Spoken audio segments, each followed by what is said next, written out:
ഇത് ചായ.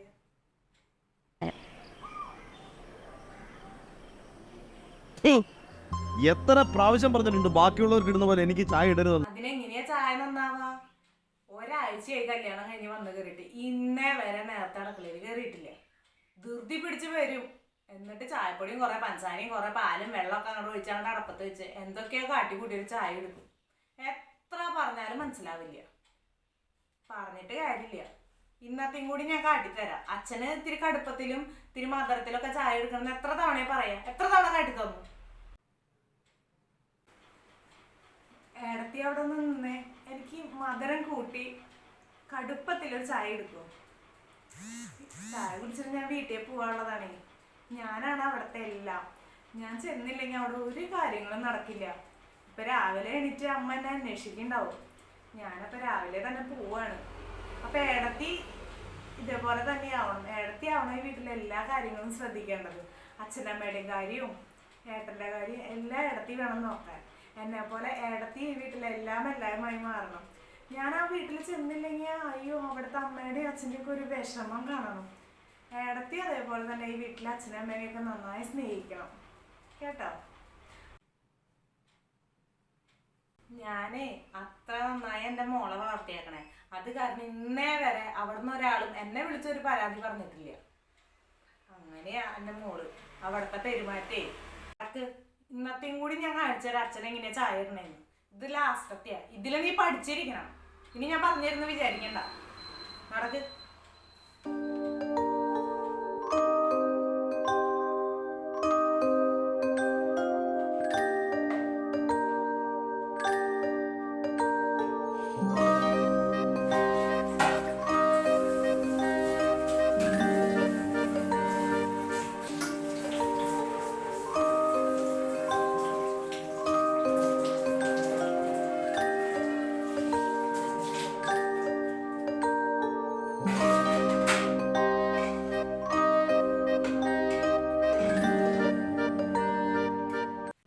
എന്താണ് നീ ഇവിടെ വന്നിരിക്കണേ? സമയം 8 മണിയായല്ലോ. എന്താ ഈ ഉമ്മർത്ത് വന്നിരിക്കണേ? അല്ലമ്മ, ഞാൻ ചേട്ടനെ വെയിറ്റ് ചെയ്തിരിക്കുകയായിരുന്നു. ഇന്നൊരു സിനിമയ്ക്ക് ഞാൻ ബുക്ക് ചെയ്തായിരുന്നു. അപ്പം ഏട്ടൻ വരാമെന്ന് പറഞ്ഞിട്ടുണ്ടായിരുന്നു. കാണാനില്ല. ഏട്ടനെ വിളിച്ചു നോക്കി, ഫോൺ എടുക്കണില്ല. അതാ ഞാൻ നോക്കിയിരിക്കണേ. ഓ സിനിമയ്ക്കാ? എൻ്റെ മോനെ ജോലി കഴിഞ്ഞാൽ വീട്, വീട് കഴിഞ്ഞാൽ ജോലി, അങ്ങനെയാ ഞാൻ വളർത്തിയേക്കണേ. ഓരോരുത്തർ വന്ന് കയറും, പാതിരാത്രി സിനിമയ്ക്ക് നടക്കല. ഞാനൊന്നും പറയണില്ലേ, പറഞ്ഞാലല്ലേ കുറ്റമുള്ളോ? ഇതൊക്കെ ഏത് വീട്ടിലാ നടക്ക? അവൻ പണ്ടിരുന്ന കാശ് ദൂർത്തടിച്ച് കളഞ്ഞോ? നീ കണ്ടമാനം ഇങ്ങോട്ട് കൊണ്ടുന്നുണ്ടല്ലോ. 10 പവൻ നുള്ളിപ്പരക്കി. അത്രയും സിനിമയാണോ പോകും?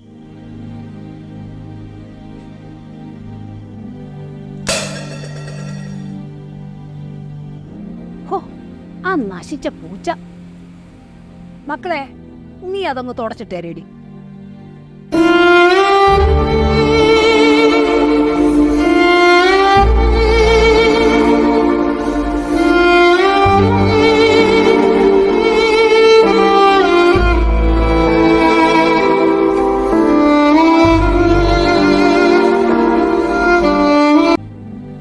തറയ്ക്ക് വേദനിക്കൊന്നുമില്ല.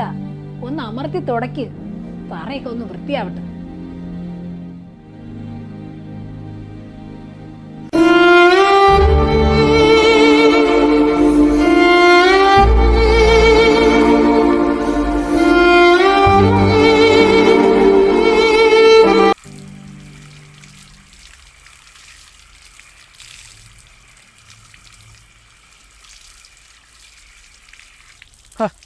എടി, ഞാൻ നിന്നോട് പറഞ്ഞിട്ടുള്ളതല്ലേ, ഞാൻ ഓഫീസിൽ നിന്ന് വരുമ്പോൾ അവിടെ മേശപ്പുറത്ത് ഭക്ഷണം ഉണ്ടാവണം. ഞാൻ വന്നിട്ട് 10 മിനിറ്റായി, അവിടെ ഒന്നുമില്ല. നീ എന്തെടുക്കുവോ ഇവിടെ? ഡീ, എനിക്ക് നല്ല തലവേദനയുണ്ടേ. വല്ലതും കഴിക്കണം, പെട്ടെന്ന് കിടക്കണം. നീ വല്ലതും എടുത്ത് അവിടെ വെക്ക്, എന്നിട്ട് റൂമിലോട്ടോ.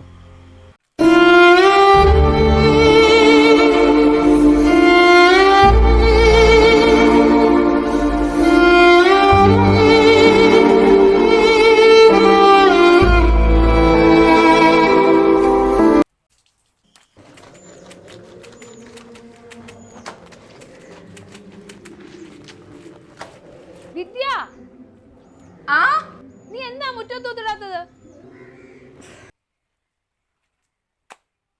ദാ വരുന്നമ്മ.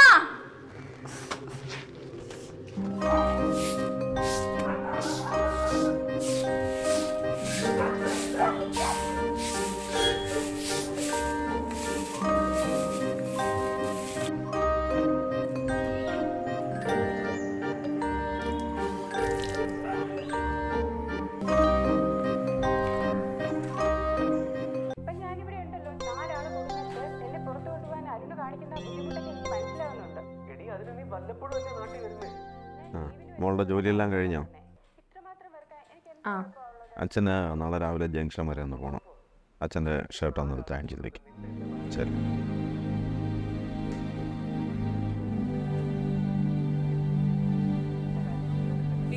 എനിക്കുള്ള ഭക്ഷണം എടുത്ത് വെച്ചോ? അമ്മയല്ലേ ഭക്ഷണം എടുക്കുമ്പോ പറഞ്ഞിട്ടുള്ളൂ അമ്മയുടെ അളവിനെല്ലാം എടുക്കണേന്ന്. ഓ ഇനി അത് പറഞ്ഞു കഴിയാലോ. അതിലേക്ക് ഭക്ഷണം എടുത്ത് വെക്കിരി. ഇപ്പൊ എടുത്തുതരാം അമ്മ.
വിദ്യ, എൻ്റെ ചായ എവിടെ?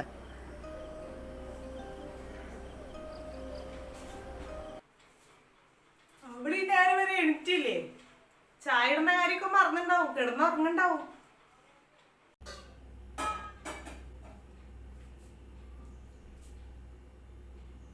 കുളിച്ചിട്ടാണോ അടുക്കളയിൽ കയറിയത്? കുളിച്ചില്ല അമ്മ, നേരം വൈകി എണീറ്റത്. അത് കാരണം നേരെ അച്ഛന് ചായ ഇടാനായിട്ട് അടുക്കളയിൽ കയറി. ഞാനിപ്പോൾ പോയി കുളിക്കാം. നിന്നോട് കുളിക്കാണ്ട് അടുക്കളയിൽ കയറരുതെന്ന് പറഞ്ഞിട്ടുണ്ടാ? ഇവിടെ ചില രീതികളും കാര്യങ്ങളൊക്കെ ഉണ്ട്, അതനുസരിച്ച് പോകാൻ പറ്റുന്ന വെച്ചാൽ മാത്രം ഇവിടെ നിന്നാൽ മതി. ഇല്ലേ കെട്ടിയും കടക്കെടുത്ത് പൊക്കോ. നേരം വെളുക്കണ വരെ അവള് കിടന്നുറങ്ങിയിട്ട് എണീറ്റ് വന്നാക്കണ സമയമാണ്. എന്നിട്ട് എന്തോ കാണിച്ചൊരു ചായ ഉണ്ടാക്കി വന്നാക്കാ. മര്യാദയ്ക്ക് അച്ഛനെ പോയിട്ട് നല്ലൊരു ചായ ഇട്ട് കൊടുക്കുക. ഞാനാ ഇവിടുത്തെ ഗൃഹനാഥൻ. ഇവിടെ നിൽക്കുമ്പോൾ എൻ്റെ ഇഷ്ടം നോക്കി നിൽക്കേണ്ടി വരും, മനസ്സിലായോ?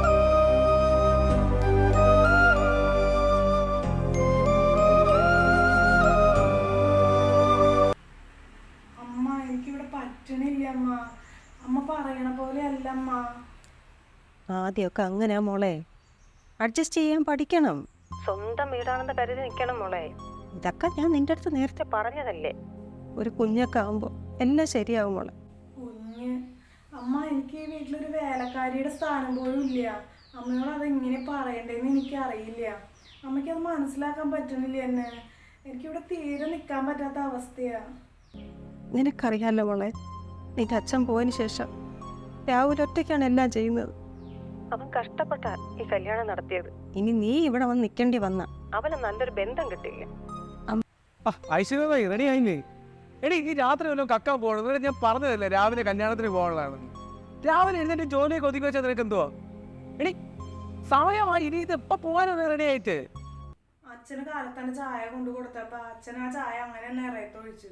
അത് തൂത്ത് വൃത്തിയാക്കാനും ബാക്കിയുള്ള പണികൾ എടുക്കാനും നന്നായി. അതിനിടെ എനിക്ക് ഡ്രസ്സ് മാറാൻ ടൈം കിട്ടിയില്ല. കാര്യമായി പോയി. പെട്ടെന്ന് ഇറങ്ങി പോവാം. എടാ കിരണേ, നിന്റെ ഭാര്യ റെഡിയായോ? അവള് റെഡിയാണെങ്കിൽ നീ ഇങ്ങോട്ട് വാ, നമുക്ക് പോവാം.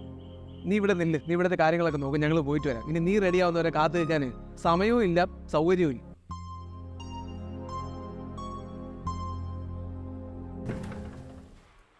എന്താ മോളെ ബാഗൊക്കെ ആയിട്ട്? ഞാനിങ്ങോട്ട് പോന്നു. എനിക്ക് മടുത്തു ആ വീട്ടിൽ നിന്നിട്ട്. ആ തള്ളക്ക് 24 മണിക്കൂർ ഞാൻ പണിയെടുത്തോണ്ടിരിക്കുന്നത് കാണണം. ഞാൻ ഒരു മിനിറ്റ് ഇരിക്കാൻ പാടില്ല, ഒന്ന് ഫോൺ നോക്കാൻ പാടില്ല, ഇവിടുത്തെ നിങ്ങളെ വിളിക്കാനും പാടില്ല, ഇവിടുത്തെ അമ്മേനെ വിളിക്കാനോ അപ്പനെ വിളിക്കാനോ ഒന്നിനും പാടില്ല, എൻ്റെ വീട്ടിലേക്ക് പോകാൻ പാടില്ല. 100 കുറ്റങ്ങളാ. ഞാൻ മടുത്തു. നീ വീട്ടിൽ നിന്ന് ഇറങ്ങി പോന്നോ? എൻ്റെ മോളെ എന്ത് ചെയ്യും? നീ എന്തൊക്കെ കാട്ടിക്കൂട്ടണേ? അമ്മ എന്തൊക്കെ പറഞ്ഞാലും ഇനി ഞാൻ അങ്ങോട്ട് പോവില്ല. ഞാൻ അവിടെ നിന്ന് മടുത്തു. എനിക്ക് ഇവിടുത്തെ ഏട്ടത്തിയെ പോലെ കിടന്ന പട്ടീനെ പോലെ പണിയെടുക്കാനൊന്നും പറ്റില്ല. ഞാൻ എല്ലാ കാര്യങ്ങളും ഭംഗിയായിട്ട് ചെയ്തു. എന്നിട്ടും കുറ്റം പറഞ്ഞു കഴിഞ്ഞാൽ ഞാനെന്ത് ചെയ്യാനാ? ഞാനിനി പോവില്ല. മോളെ, അവിടെ കുറച്ച് ബുദ്ധിമുട്ടൊക്കെ ഉണ്ടാവും. എല്ലാം സഹിച്ച് നിൽക്കണ്ടേ? നീ ഇങ്ങനെ തിടി പിടിന്ന് എടുത്ത് ചാടി ഇറങ്ങി പോന്നു കഴിഞ്ഞാൽ നിന്റെ ജീവിതമല്ലേ ഇല്ലാണ്ടാവണേ? ഞങ്ങളൊക്കെ എത്ര കാലം നിനക്കുണ്ടാവും? ഞാനിനി അങ്ങോട്ട് തിരിച്ചു പോവില്ല. ആ തള്ളക്ക് പ്രാന്താണ്. ആ പ്രാന്ത് മാറൊന്നുമില്ല. ഞാൻ അങ്ങോട്ട് പോവില്ല. ഏട്ടൻ വേണമെങ്കിൽ ഇവിടെ വരട്ടെ, ഇവിടെ വന്നിട്ട് ഇവിടെ ജീവിക്കാമല്ലോ, അല്ലെങ്കിൽ ഏതെങ്കിലും ഒരു വാടക വീട് എടുത്ത് മാറാലോ. ഞാൻ ഇനി അങ്ങോട്ട് പോകണ്ട. അമ്മ പോവില്ല. അമ്മ എന്നെ നിർബന്ധിക്കും വേണ്ട. ഇനി ഈ കാര്യം പറയും വേണ്ട. അങ്ങനെ വിഷമിച്ചിരിക്കുന്ന സമയത്ത് പറയാമെന്ന് വിചാരിക്കരുത്. അമ്മയുടെ മോൾക്കൊരു ബുദ്ധിമുട്ട് വന്നപ്പോൾ അമ്മയ്ക്ക് ആ വേദന മനസ്സിലായില്ലേ? അതേപോലെ തന്നെ ഞങ്ങളെ ഓരോ അമ്മമാർ പ്രസവിച്ച് വളർത്തി അവർ സന്തോഷമായിട്ട് ജീവിക്കട്ടെ എന്ന് വെച്ചിട്ടാണ് ഞങ്ങൾ ഓരോ വീടുകളിലേക്ക് കല്യാണം കഴിച്ച് വിടുന്നത്. ഇവിടെ അമ്മ എന്നോടൊരു രീതി, മകളോടൊരു രീതി, അങ്ങനെയല്ല അമ്മ പെരുമാറിയേക്കണത്. അങ്ങനെയൊന്നും ചെയ്യാൻ പാടില്ല. മക്കളും മരുമക്കളും ഒരേപോലെ കാണണം. ഇപ്പം അമ്മയുടെ മോള് കല്യാണം കഴിച്ച് പോയി, അവർ ആ വീട്ടിലായി. അമ്മയ്ക്ക് എന്തെങ്കിലും ഒരു ആവശ്യം വന്നാൽ നോക്കേണ്ടത് ഞാനാ അല്ലേ? എൻ്റെ സ്വന്തം അമ്മയെ പോലെ ഞാൻ നോക്കണം വേണ്ടേ? അപ്പം അതേപോലെ തന്നെ നിങ്ങളും ഞങ്ങളെ മക്കളായിട്ട് കാണണ്ടേ? എന്നോട് എന്തൊക്കെ ചെയ്താക്കണേ? അമ്മയുടെ മോള് വന്ന പോലെ എനിക്ക് എൻ്റെ വീട്ടിലേക്ക് കയറി ചെല്ലാൻ പോകാൻ പറ്റാത്തൊരവസ്ഥയായ കാരണമാണ്. എനിക്ക് അച്ഛനില്ല. അമ്മയാണെങ്കിൽ വയ്യാത്തൊരമ്മ. ഏട്ടനാണ് എന്നെ എല്ലാം കല്യാണം കഴിച്ച് വിട്ടതും കഷ്ടപ്പെട്ടതൊക്കെ. അപ്പോൾ അവർക്കൊരു ബാധ്യതയായിട്ട് ഞാൻ പോകണ്ടെന്ന് വെച്ചിട്ടാണ് ഞാൻ എല്ലാം സഹിച്ച് ഇവിടെ നിന്നേ. അമ്മയുടെ മോള് കണ്ട ബാഗും തൂക്കി വന്നത്. ഇതെല്ലാം കാണുമ്പോൾ എനിക്ക് വിഷമമുണ്ട്. എന്നാലും ഈ ഒരു അവസ്ഥയിൽ പറയാണ്ടിരിക്കാൻ പറ്റില്ല. അതുകൊണ്ട് പറഞ്ഞു പോണതാ. എന്തായാലും ഞാൻ ഏട്ടനെ വിളിച്ച് സംസാരിക്കാം. ഏട്ടൻ അവിടെ പോയിട്ട് കാര്യങ്ങൾ സംസാരിക്കണം. നമുക്ക് അവളെ എത്രയും വേഗം ഇങ്ങോട്ട് വിടേണ്ട കാര്യങ്ങൾ നോക്കാം. ചിലപ്പോൾ ചെറിയ പ്രശ്നങ്ങൾ ഉണ്ടാവുള്ളൂ. അമ്മ വിഷമിക്കൊന്നും വേണ്ട. ഇനി നിന്നെ ഞാൻ എൻ്റെ സ്വന്തം മോളായിട്ടാണ് കാണുള്ളൂ. അമ്മയ്ക്കൊരു തെറ്റ് പറ്റി. മോളും മരുമോളും വേറിട്ട് കണ്ടു. ഇനി അമ്മയ്ക്ക് ഒരിക്കലും ഇങ്ങനെ ഒരു തെറ്റ് പറ്റില്ല. അമ്മയ്ക്ക് മരുമോളും മോളും ഇനി ഒരേപോലെയാണ്. ഈശ്വരൻ ഞാൻ ചെയ്ത തെറ്റ് കൊണ്ടാവാം എൻ്റെ മോൾക്ക് ഈ അവസ്ഥ കൊടുത്തത്. അമ്മോട് നീ ക്ഷമിക്ക്. ഞാൻ ഈ മോളെ ഒരിക്കലും വേദനിപ്പിക്കില്ല. മോളെന്നോട് ക്ഷമിക്കണം കേട്ടാ. Hi friends. അപ്പം ഞാൻ കൂടുതലും അമ്മായിമ്മ മരുമോള് കണ്ടന്റാണ് ചെയ്യണത്. അപ്പം അതൊരു വീഡിയോയ്ക്ക് വേണ്ടി മാത്രമേ ചെയ്യണതാണ്. അതാരുടെ ജീവിതത്തിൽ നടക്കാണ്ടിരിക്കട്ടെ. അപ്പം അത് കണ്ടന്റ് മാത്രമാണ്. അപ്പം അതിൻ്റെ പേരിൽ ആരും എന്നെ ചീത്ത വിളിക്കരുത്. അപ്പോൾ വീഡിയോ ഇഷ്ടപ്പെട്ടാൽ ലൈക്ക് ചെയ്യുക, ഷെയർ ചെയ്യുക, ചാനൽ ഇഷ്ടപ്പെട്ടാൽ സബ്സ്ക്രൈബ് ചെയ്യുക. അപ്പോൾ നമുക്ക് അടുത്ത വീഡിയോയിൽ കാണാം. ബൈ.